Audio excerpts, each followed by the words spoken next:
Today's episode is dedicated to the men and women of the motorsports community who we have lost over the last few weeks. My prayers and condolences to the family members and friends of those who were lost. Praying that peace, love, and comfort find you in this time of bereavement.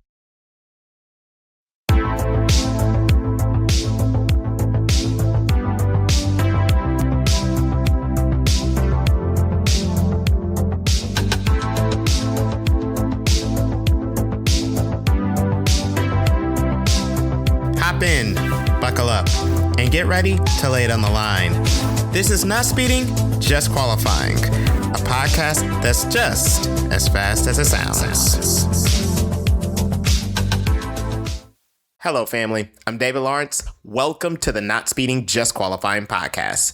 Thank you guys so much for tuning in for today's episode. Are you subscribed to our channels? If not, what are you waiting for?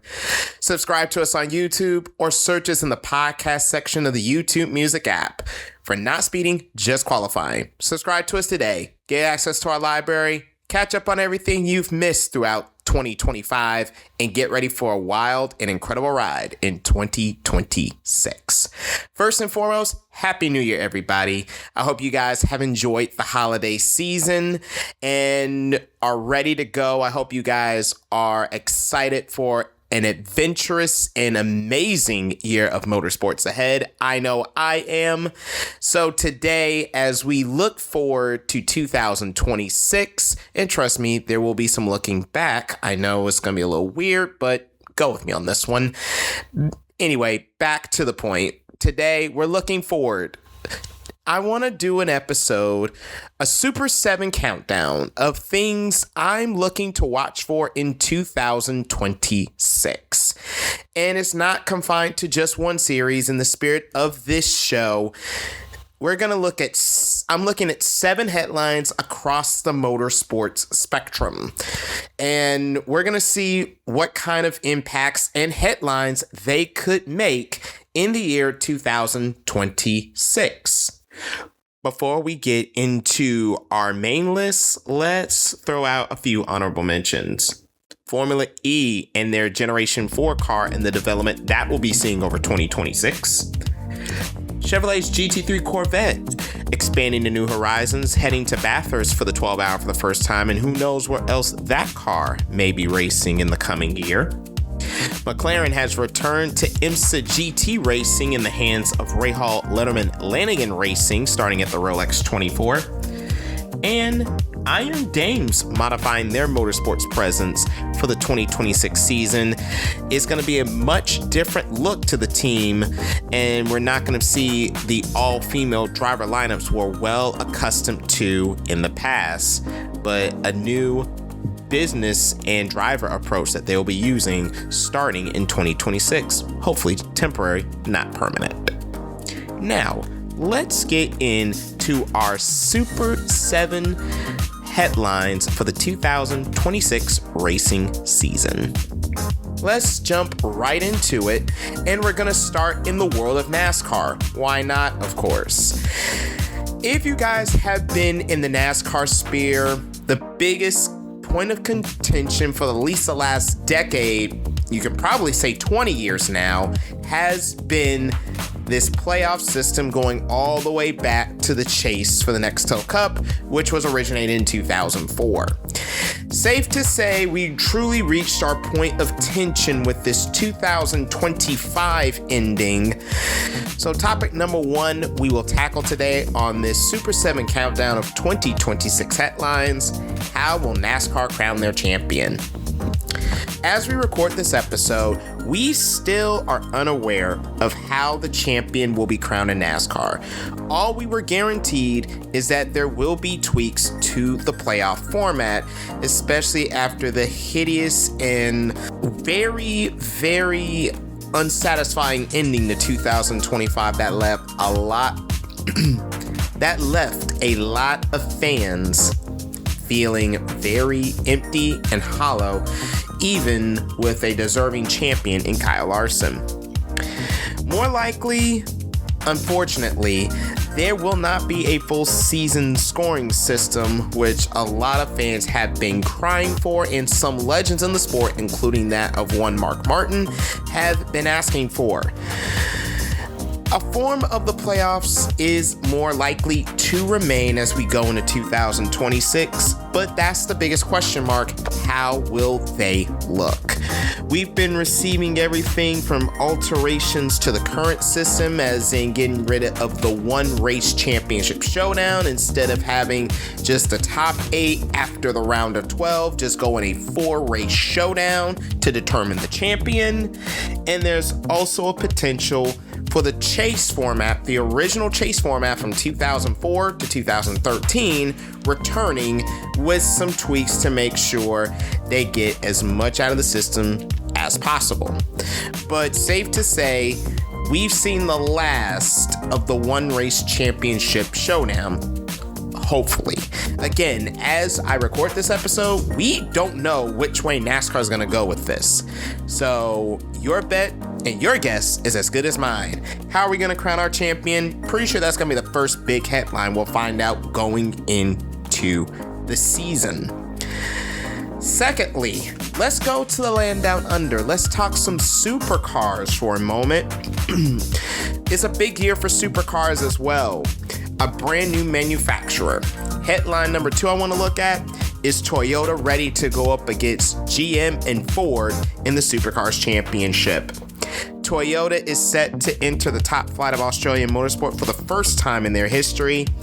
They are unleashing the Toyota GR Supra. There'll be 5 of them running the full season under the leadership of Walkinshaw TWG and Brad Jones Racing.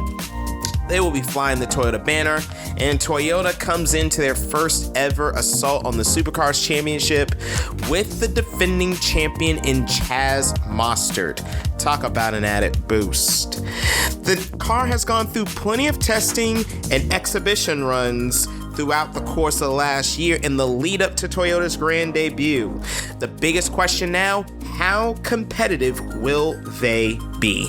One thing is definitely for certain, Supercars is definitely feeling a lot like the newly rebranded NASCAR O'Reilly Auto Parts series, with Camaros, Mustangs, and Supras about to duke it out and go wheel to wheel, banging fenders all across the series. It's going to be a lot of fun, and definitely Toyota expanding and coming into the Supercars Championship is a much needed boost for the series, as of course GM and Ford for the longest time, at least for the last decade, have been the 2 main combatants. We haven't seen a new manufacturer in supercars since Mercedes, Nissan, and Volvo all jumped ship during the previous generation of supercar. So it'll be interesting to see how Toyota stacks up against these massive Australian heavyweights. Can't wait for it. The supercar season begins at the end of February. On to number 3 on our list of headlines for 2026, and I think you all saw this one coming. Let's go to the world of Formula One. How will the new 2026 regulations pan out? It is a new era of cars that's about to take on the Formula One grid, and honestly, it reminds me of the 1998 regulation overhaul when we saw smaller track cars, and at least we're not getting groove tires this time. Thank goodness. DRS is gone, and modifications have been made to the power units to see a more 50-50 split between the MGU, the motor generator unit, and the internal combustion engine. With DRS gone, overtake, boost, straight mode, and corner mode are all entering the party to make the racing more exciting. Also, what about the power shift? Red Bull started the ground effects era dominant start of 22-23 in the first half of 24, but from there, McLaren took the baton and dominated the rest of the ground effect 2022 era of Formula One. Hopefully we get the goal of better racing, less dirty air, and an increase in performance. But of course, the biggest question everybody is going to ask, who's going to get their hands and embrace this regulation the fastest, and who can sustain their power and for how long. Formula One's always good about regulations and changing things up every few years. Let's see if this will shake up, it probably will, the pecking order at the top of the Formula One chain. Now let's come back to America. Number 4, let's talk about Indycar for a moment. Indycar's got some new and returning venues coming in the 2026 season. 3 of them, as a matter of fact. Well, 2 new, 1 returning, and that returning is a very, very, very familiar name to IndyCar in the form of Phoenix Raceway. Phoenix returns for the first time since 2018, the first year of the IR18 UAK bodywork, and for the first time since 2023, the IndyCar NASCAR Super Weekend has been revived thanks to IndyCar's broadcast partners at Fox Sports, who are also covering the first portion of the NASCAR season.